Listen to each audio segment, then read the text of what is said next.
Stugotz, I do not know if you like this. I'm not going to say it's a recent trend, but a lot of actors are getting chances to direct movies. And Anna Kendrick just did her first directing role, and she did a great job with a horror movie on Netflix called Woman of the Hour. And it's sort of, I would say, the same way that Get Out was a horror movie from the perspective of black people to live with racism. What Anna Kendrick has done with Woman of the Hour is basically made a horror movie which is just what it's like to live as a woman amid danger everywhere, where one guy happens to be a serial killer,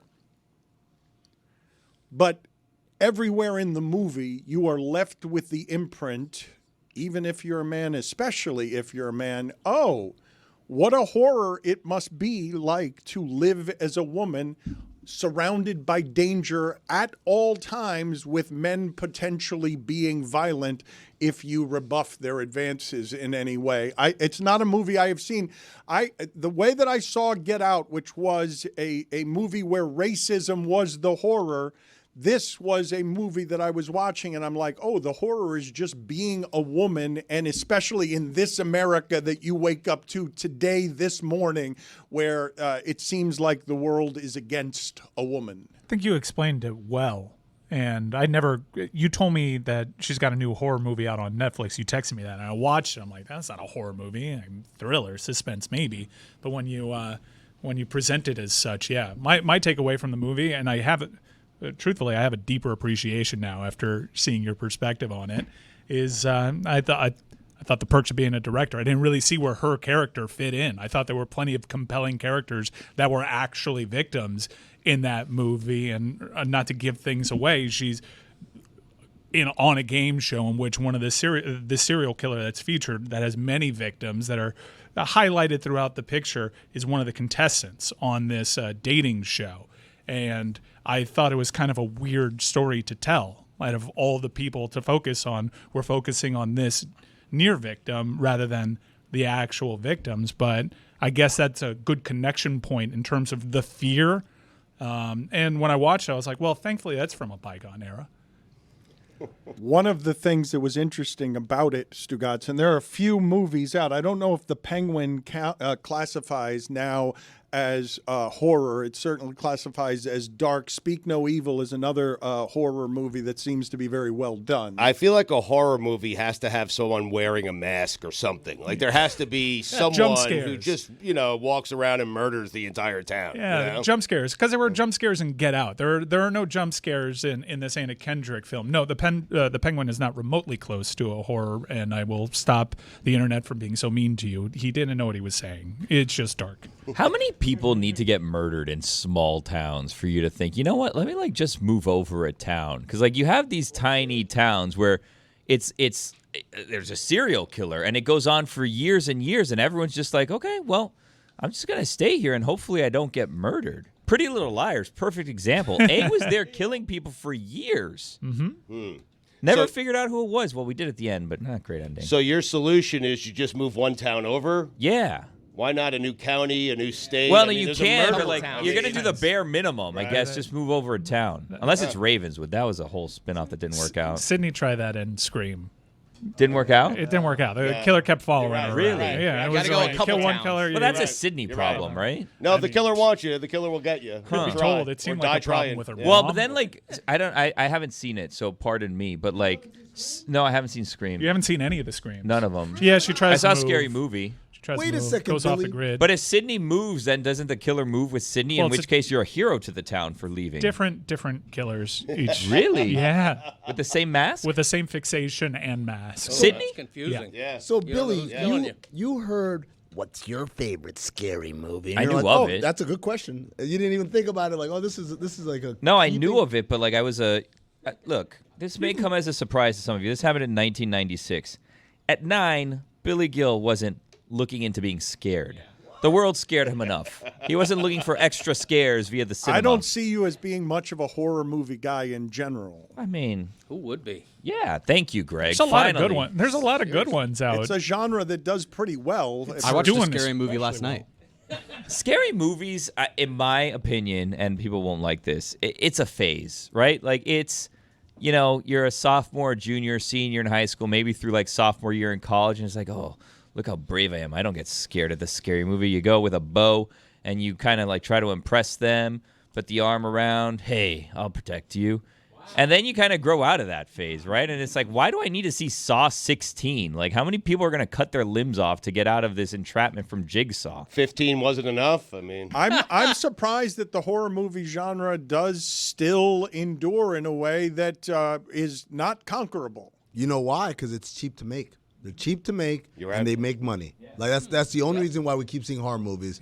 It's not because there's a great appetite for this art form. It's just literally economics. Yeah, and it's a great art form to make a budget-friendly film for. I think you could argue we're kind of in a horror suspense / thriller type of resurgence. Late Night with the Devil, The Substance. These are movies. That's a good one too. These are movies that are made on smaller budgets. Terrifier was a great box office story in that it became the #1 movie in America despite the previous two not having true theatrical releases. And the stuff that they're making is really good. You mentioned Speak No Evil, tremendous film. There's this new movie with Hugh Grant that's coming out that's produced by A24, which is a taste-making studio, called Heretic, and that's being called maybe the greatest A24 film ever. And they've totally been a part of this renaissance when it came to the genre. Enough with A24. I'm with you. Enough. It's annoying. I love A24 films. So do I. Oh, we're just gonna put this weird filter on it, and then everyone's gonna think it's art. Get out of here. They make a lot of good movies. But they do use filters. Terrifier, explain to me how it is that that's become popular where there's 3 of them now and I didn't know. I thought I heard of Terrifier 2 before I'd heard of Terrifier. Explain to me what's happening with that movie. It's just really gratuitous, gross practical effects. Your typical slasher and the scary movies that were like shown at grindhouses back in the day. Really a throwback. A to legitimately scary character. Like a boogeyman, a spindly character that is going to cut you. We've had good suspenseful movies. The boogeyman has kind of fallen by the wayside. Usually you just revive some old IP, which is why they're still making Screams, still making Halloweens. This is the first intellectual property that tries to create a new slasher, and they've done so successfully. And you watch the movie, it's gross. It stays with you because of what you've seen, but it has its audience. I enjoyed it. Do you guys have a strategy for scary movies? Sorry for asking. Well, in the movie theater, when I don't know what to expect and I'm not in the comfort of my home, I cover my ears sometimes. I try to go in and laugh. I tell myself I'm just going to laugh at how ridiculous it is, because if I laugh, then I can't get scared. So like people will be freaking out in the theater like, and it's the exorcism of Emily Rose or whatever. It's like 1, 2, 3, 4, 5, 6, 1, 2, 3, 4, 5, 6, and the head's like spinning around like, there's like blood coming out. I'm like, and then people look at me like I'm a sicko, and they're like, why are you finding this funny? It's like, because I'm scared. I did find Terrifier 3 funny. Huh. Did you know Anthony Perkins made $25,000 for doing Psycho? Yeah, Hitchcock. That's how you do it. I'm telling you, it costs like $100,000 to make that movie. Chris Cody just looked at his father. You pay Perkins $25,000, you buy a machete, you're done. I mean, Chris Cody just looked at his dad, who all of a sudden rose up and got involved in the conversation. And the reason he rose up and got involved in the conversation is because you were mentioning a movie from 1968. Yes. In the I had to middle bring him in. of this conversation, I thought to myself, what would be the actual last horror movie that Greg Cody went to? Because Greg Cody does not strike me as someone who wants to feel fear at a movie theater or even while watching anything in entertainment. Right. Many people don't, and so I just simply assumed that Greg Cody hadn't seen a horror movie since about the 70s or 80s. Right. No, I actively avoid horror movies, and I don't think they've made a good one since Al Hitchcock. The big two are Psycho and The Birds. Yep. The Boyds. The Birds is such a ridiculous movie. It's great. Low budget. I'm scared of birds, so it always kind of resonated Yeah. with me. Right. You mentioned Anthony Perkins. His son, Oz Perkins, actually directed one of these films that is credited with this new golden era of suspense horror films, Longlegs, which was a great performance by Nicolas Cage. That was actually directed by Anthony Perkins, his son. Psycho was made in 1960. Thank you. Al Hitchcock, a sick pup, right? Like you imagine, Put it on the poll, you don't go please, to picnics with Al Juju, Hitchcock. At Le Batard Show. Al Hitchcock, a sick pup, right? Pup, He yeah. was a big Not a man. puck, yeah. I want to leave you with this, and I'm a renowned movie expert, as you guys know. Mm-hmm. I think directing a horror film is probably the easiest genre. I think the horror film. It's hard to Lazy. get the gore right. I don't know. No, Not in Greg. 1960. Yeah, For my money. just kill. Right. Yeah. Put Terrifier kill. up on the screen there. Terrifier is terrifying. This is a good character. The tiny hat helps him a great deal. Lovely hat. The blood on the face, the eyebrows that are painted on with some sort of small pen. Hole in the nose. The giant teeth as well. That's not a hole. That's just a dot. Looks like a hole. It's not a hole in the nose. It's not a hole in the mask. It's just a dot. Yeah. Jordan Schultz is with us. He's Fox Sports NFL Insider. He's co-host of Why Is Draymond Green Talking About Football, which is a good question. Do you think Jordan Schultz knows who Al Hitchcock is or the movie Psycho? I don't know. We can ask him here as he joins us. But you'd agree that Terrifier is terrifying. This is a good horror character. Nobody would dispute this. Jordan, welcome to the show. Who are the best of the horror characters? Are you a horror movie person? You know, I just rewatched Halloween 1, 2, 3, and 4. Wow. And you know what? I'm not a big horror guy, but I can tell you that 4 was better than I remember. 1 was really good. I didn't like 2 and 3. And Al Hitchcock was a sick pup. I watched Rear Window as a sophomore in high school in drama, and it terrified me. So I've been actually avoiding horror movies as a result subsequently since. But a friend of mine said, you know, we should rewatch Halloween leading up to Halloween. And now I'm just mad that I did all of that because I haven't been sleeping well. The Longlegs movie I heard was great, but I can't do it. I just can't get there. Okay, so you don't want to be horrified when watching something. You don't want to feel fear, and Longlegs will do that. For just the trailer, it seems spooky. I was horrified watching the trailer. I didn't know Nicolas Cage had that in his arsenal. But you know what's really crazy is that when you watch a horror movie, to your point, I always thought it was easier to make those movies. And now I've been validated by it. But the gore is a good point. And that's what made Halloween 1, for example, so good. It was less gore and more, it was so spooky. You know what I mean? I like the movies like A Sixth Sense, for example, where it's not quite as gory and it makes you think a lot. Those are hard to do, I think. And when you can bridge that gap, then you have someone like me who's not a horror classic guy, maybe a little more interested. Are you a theater kid? Did you fail your way into NFL Insider? Like you wanted to be something else?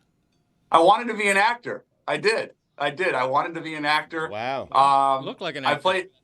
I played hoops in college, not very well, but acting was the other.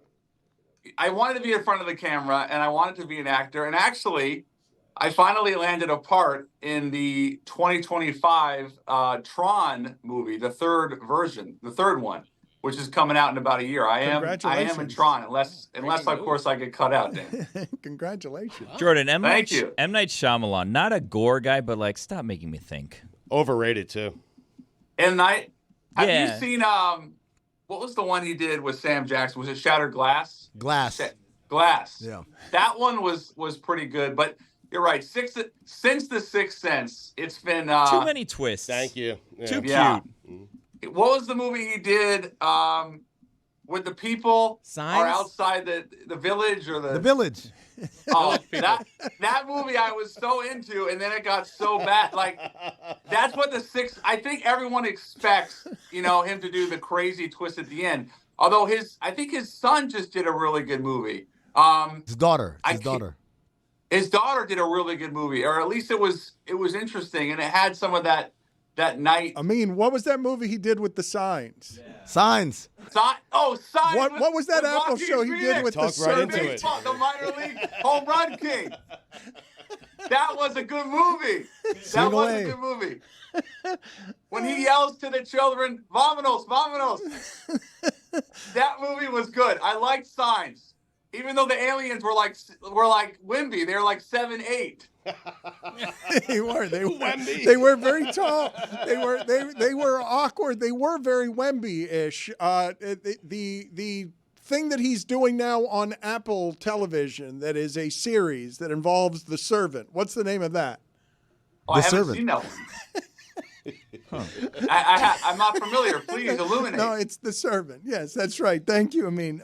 Jordan, I'm here for you. Can you tell me if everyone is talking about the Lions as the best team in the NFC, if I tell you right now Lions are the field, you go which way there? In the NFC? Yes. Yeah, give me the Lions. They are the most complete team. They're a wagon. They are. There's no M. Night Shyamalan twist with them. You know what you're getting. They are so complete. And now that they just added another really good pass rusher in Zadarius Smith, like this was the move that we all anticipated they would make the last few weeks. And Andrew Berry, the GM of the Browns, tried to get more. They end up getting a 5 back. But, you know, the Lions are never going to replace Aiden Hutchinson. He leads the league in sacks. But they realized, Dan, that they didn't have anybody else in their roster with more than 2.5 sacks. And they also realized they needed playoff experience. And this is a guy with nearly 70 career sacks, 8 playoff games, 3 Pro Bowls, and he's a professional. And he's been in the NFC North. He was so good with the Packers. I love that addition. Love the running backs. Obviously, the quarterback's been terrific.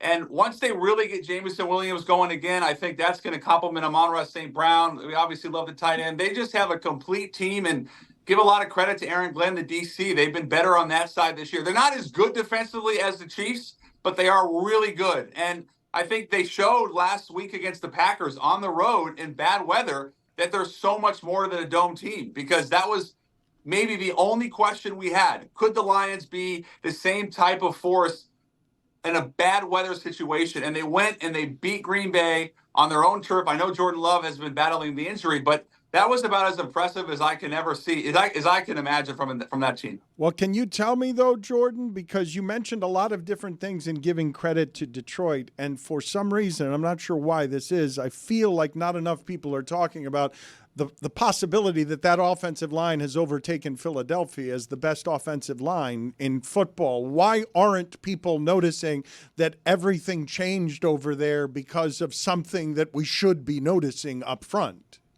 It's so basic to say, get a great offensive line, and yet it's so hard to do. A lot of teams try to invest in the position, and then they want to go and get a sexy draft pick at somewhere else. The Lions realized with Brad Holmes and with Dan Campbell, who really have the same DNA, that to build a great team, you got to build it inside out. And I would argue that they have the best, not only offensive, but with Hutchinson at least, one of the best defensive lines. And going back to the offensive side, they've taken care of all those guys. They paid every single one of them. And as a result, they're so consistent up front, and they're so committed to their DNA. You know, when you watch Detroit, especially on the 22, and you really see what they're doing, there's not like a whole lot of, you know, tricks. You know, they do run some cool stuff with Ben Johnson when they try to fool you. But as a result of how they're running the football with Gibbs and Montgomery, and for the way they protect Jared Goff, it's the perfect system for what they're doing,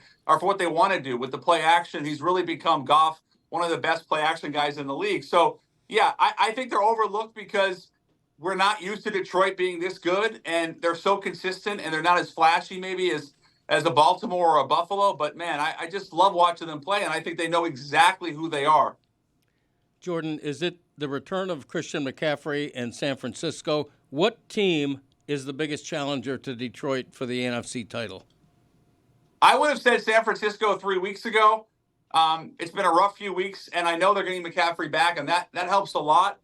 Philadelphia, over the last 3 weeks, has convinced me again, and I asked the scout last night, going, post-deadline, with all these moves being made, Philadelphia, first time in 4 years, Howie Roseman did not pull the trigger on a deal at the deadline. I said, is Philadelphia one of these teams that can maybe challenge Detroit? And at least his opinion was yes. And the reason why was Jalen Hurts over the last few weeks has finally gotten back to the Jalen Hurts we saw a couple years ago when he was an MVP candidate and finished second. I think as long as A.J. Brown and Devontae Smith are healthy, that team with that offensive line, and one of the things that is going to contend, but one of the things they did in the draft that was so impressive was they went 1-2 corner with Quinyon Mitchell out of Toledo and Cooper DeJean out of Iowa. And I thought if they hit on one of those guys, let alone two, this year with Darius Slay, that secondary was going to be a problem for teams, and it has been. So if Philadelphia is going to stay healthy, and let's just assume they are, I think they do have the weaponry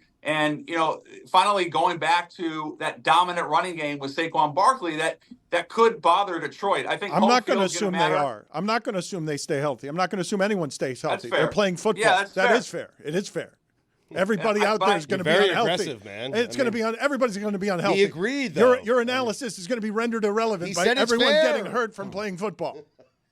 No, I get it. And I guess as a fan first, I always want to see teams at their best. And if we can say that Detroit and Philly are at their best, I still think Detroit's better, but I feel better about Detroit now than I ever have. Again, going back to last week where they were finally able to show that they can win against a really good team on the road in a bad weather environment. Jordan, I see that you have a plaque back there, the captain. Not sure how big of a Yankees fan you are, but there was a lot of Yankees hot stove talk today at the office, and a big debate broke out because the Yankees fans here were saying that they wanted Corey Seager, and then as the debate went on, settled for we'll take Joey Wendell. So if you are in fact a Yankees fan, would you go Seager or Wendell to improve the pinstripes there? I love Corey Seager. I think that was I'm based in New York. That's what all the Yankee fans wanted. But the bigger question over the last week, and I was at the World Series Game 3, which was awful. The bigger question was what's going to happen with Juan Soto. I grew up a big Mariner fan, really bad team to root for growing up. Thank you. Not successful. But the Yankees being in New York have become my adopted team. Everyone wanted Corey Seager. Ugh. That's the proper sound, the sound that you made of disgust there for adopted team. The Yankees Adopting can't the be Yankees. You can't. Your Come on, Yankees what are you can't be doing? your. I know. adopted team. Cowboys fan too. Get out Come of on. here. No, it's just because I'm a joke. I should not have done that. But All right. Thank you for that admission. I appreciate it. Jordan, I appreciate that moment of self-evaluation where you looked hard in the mirror and you're like, yeah, I deserve everything you guys are giving me. It's wrong to adopt the Yankees as my team. It's immoral. And in honor of you, though, and in honor of what it is that we've been talking about, Stugotz has a top 5 list for you. Yes. A top 5 list of what, Stugotz? This is a top 5 list of people in sports and entertainment that connote a horror film. Whose name connotes a horror film? Yes. Okay. Or something you might find in a horror film, Okay. you know. Yes. OLI or just number 5? I have 2 of those, yeah. All right, OLI. Lon Kruger. Lon Kruger has been the former college basketball coach. Yes, yeah. Freddie. Yeah, it's just a Oh, Freddie. I like it's that. just He could be Freddie's screwed up brother. Yeah, or Yeah. Lon Chaney. That's fine. We don't need commentary on everyone. OLI. Tyler Hansborough, Psycho T. Number 2. Number 5. Mike Myers. 1. Number 4. Matthew Kachuk. I don't see it. Chucky. Chucky, yeah. Number Chucky. Duh. Number Who is 3. this guy? Frank Gore. Number 2. Slash. Number 1. Jerry Kill. It's just a terrible list. You're laughing. Yes, I am laughing because of how bad it is. Jordan, what did you find interesting about the trade deadline? Is the transactions? Dallas? Yeah, everyone thinks that's weird. I don't understand what this organization's doing. I never understand what Jerry Jones is doing. Let me preface it by saying that. But they paid a 4th round pick. I know they sent a 7 back, but they paid a 4th round pick to Carolina for Jonathan Mingo, who I liked coming out of school at Ole Miss, but hasn't done a lot in 2 years there. And Jerry basically said, we're going to go get a receiver. But they didn't get a receiver that can necessarily help them right now. And even if they felt we needed to upgrade at that position, okay, fine. Dak Prescott's on IR. You haven't had Parsons. You haven't had Lawrence. You're not a competitive football team right now. And they overpaid. It's just bad business. If you think about, for example, even Pittsburgh going out and getting Mike Williams, they paid a 5, maybe it was a little steep, but Pittsburgh feels like they're a receiver away, right? They feel like we have a great defense. Now we need to complement George Pickens with a big body guy that can win inside the 20s. Dallas is so far away from being in that conversation that it doesn't make sense. If anything, go out and draft a couple receivers in 2025, but also Washington. I give Washington a lot of credit because I think before the season, most people, including myself, felt like this team was maybe around a 500 club. Now they're 7-2. They're in first place, sole possession of the NFC East halfway through the year. They have this great young talent in Jaden Daniels, and they have a surplus of picks, including a number 3 pick that they got in the Jahan Dotson trade. They go out and they trade that to a really depleted New Orleans team, realizing they have a hard reset, and they get a bona fide shutdown corner in Marcus Lattimore. And I don't know how much this has been reported, but they had to outbid the likes of Baltimore and Kansas City and maybe one other club. And as a result, Washington now feels to me like a pretty complete football team. That was the one position that coordinators, offensive coordinators felt like they could attack was corner. They had a dearth of corners. Now they go out and get a 4-time Pro Bowler who's 28. And oh, by the way, they're only paying him $600,000 the rest of the year. So I really like what the Commanders did. One more team I'll give you is Kansas City. They weren't active yesterday necessarily, but they get Josh Uche and they get D-Hop. And they paid less for D-Hop than Dallas paid for Mingo. I mean, it's mind-boggling. So Kansas City addresses a need in DeAndre Hopkins, who destroyed Tampa the other day. Was really the sole reason they won that game, or one of them, and they upgraded that position. And oh, by the way, they get Josh Uche, who had 10.5 sacks 2 years ago. So I like what the Chiefs did as well.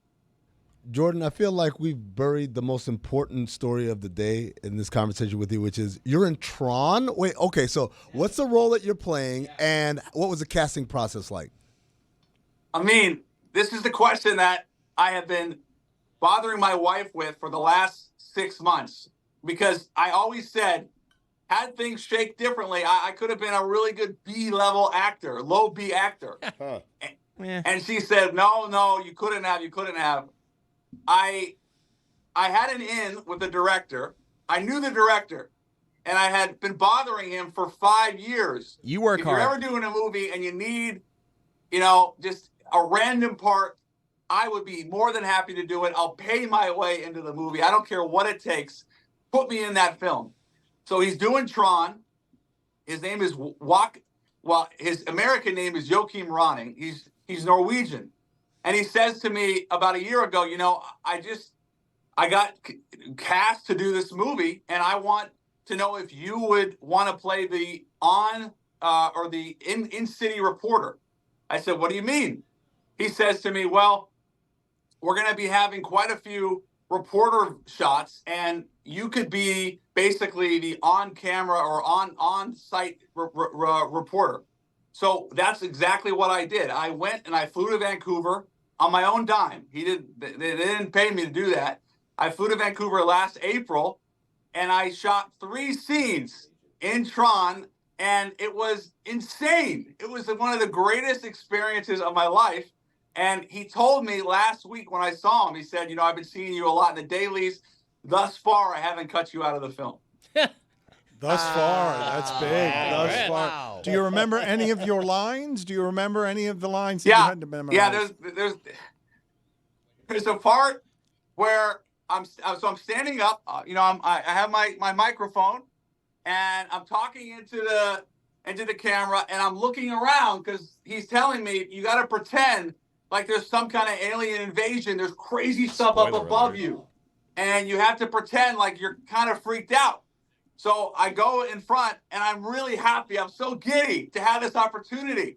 So I'm smiling, talking about essentially an alien invasion, and we're on the ground, and we're all and sorry for the bad You're language. so getting cut out of this all movie. right. You're giving away too much, Jordan. You're going to get cut out of the doing? movie. I mean, what are you I know. doing? No, so basically what happened was he says, I like the energy. He comes up to me and he talks to me.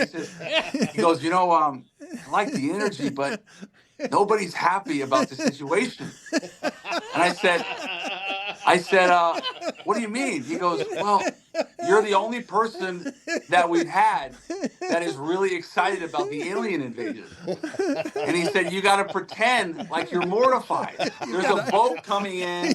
There's crazy lights. And he said, it's going to be there, and I can't have you as my lead on-site reporter. Yeah, that's a good point by him. Good smiling, directing. talking Yes, about good directing. all the crazy. Yes. So I said, oh, so you want me to tone it down? And I'll never forget, he stops and he goes, yeah. And I said, okay, I can do that. I can do that. And so I had to, do my little acting. And this is when I realized, acting is really hard. Because I'm so excited to be in this movie. I've gotten SAG certified. I paid my way to Vancouver for a night shoot. I have my own makeup person. It's this whole operation. And so I had to really tone it down. I did about 27 takes. And afterward, I don't know if you guys ever watched my favorite show of all time. You ever watch Curb? Oh, of course. Dude, come on. Which one's that? The Bear in the Woods? Yeah, exactly. So What are you my doing? favorite Curb episode It was needed. is not early needed. on, like season 4, when Jeff and Susie's daughter sings a birthday song to who was it? To You'll find it. they sing a birthday song to Ted Danson, I believe it was. That's what it was. You found she it. sings a birthday song to Ted Danson. And when she does it, halfway through, Larry goes, "Yeah, okay, talented kid, talented Because kid." she's awful. And they end it. He ruins the birthday. Oh, That's yeah. what this guy did to me, the director. He was like, "Oh, okay, yeah." And he ended it. The fact that you did something so excitedly that made the director come out and remind you that you had to act, that you had to be an actor, that you had to stop being so excited that you were giving off that it was fun to being attacked by the aliens was great. Jordan, you were great. Thank Yes. you very much for the time and the analysis. I look forward to not seeing you in you're that getting movie. cut, Yes. man. No, You know what I'm going to do? I'm going to send you a photo or a quick video of the conversation that we had. Nice. And you're going to see, this is the point where he tells me, "Oh, okay." Yeah. excellent work, Jordan. Thank I'm sure you. the director will love that. I mean, Jordan, Jesus. It's great. All of it was great. A great story. Thank you for being on with us. Tell us Jordan. the end before you leave. No, I don't want to hear any more about Tron. Because I'm cut out of the movie, I didn't get that part. Okay. Hey. Thank you, Jordan. Appreciate the time. Thanks, Jordan. I don't want, though, another minute to go by. Not one more minute to go by without addressing Chris Cody getting so comfortable inside of an interview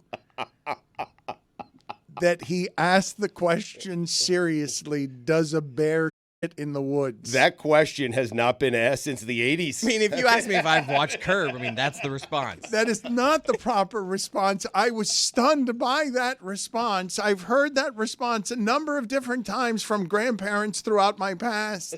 We had a better question lined up that we ran out of time for that honestly would have killed. It would have been one of Chris's shining moments had he asked the question. I was going to ask about the glove behind him. Is that Babe Ruth, your stepson? Callback. Yes, Callback. I get the callback. Yes, and I'm aware Because of of the guy No, that's I know, never Billy, coming on I'm again. Remember that? Yeah, I am aware of Billy being Maximum Billy. Me? I do Dan, remember that. Dan, had he asked that question, we would have had to record an oral history episode on the spot because that's a Hall of Fame. That would have been a Hall of Fame callback. Does a bear shit in the woods? Had to be asked. It did not have to be asked. It was needed, Dan. No. Good energy. Does it? I like Jordan. Yeah. I could see it getting old, though, if I was his wife, right? Yeah, no way he makes Just the movie. him? The energy. Like, I could see her. She's like, yeah, go talk to your friends about the movie. I'm tired of hearing about Don't Tron do 3. that. Now to I him. understand why I'm treated the way I'm treated here.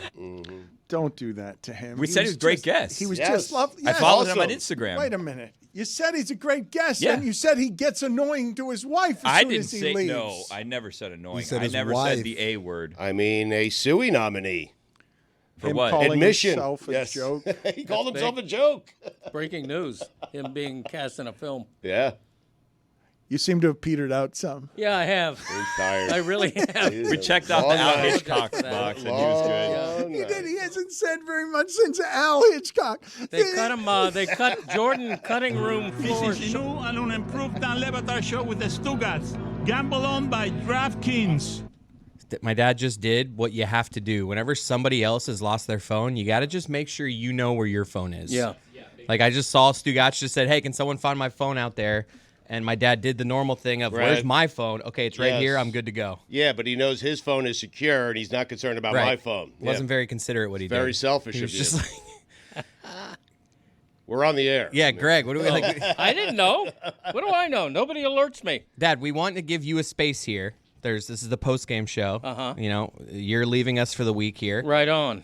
Talk to us. What did we not get to today that you wanted to get to? I think we got to everything. Everything was on my list. There were pleasant surprises in store.